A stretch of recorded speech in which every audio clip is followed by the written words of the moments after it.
Finally 2026 వచ్చేసింది. వెనక్కి తిరిగి చూస్తే 2025 మనలో చాలా మందికి జస్ట్ ఒక ఇయర్ కాదు. అది ఒక పెద్ద యుద్ధం.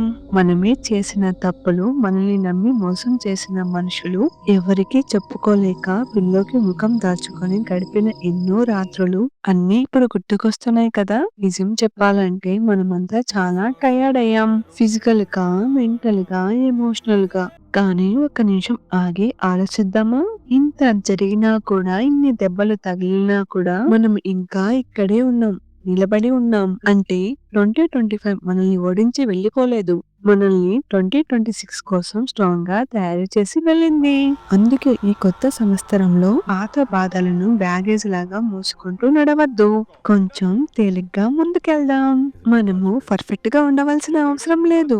జస్ట్ ప్రెజెంట్ గా ఉంటే చాలు. కన్నీళ్లు తోచుకొని ధైర్యం తెచ్చుకొని మళ్ళీ మొదలు పెడదాం. ఈ కొత్త ప్రయాణంలో మీ మనసుకు ధైర్యం చెప్పడానికి నేనున్నాను.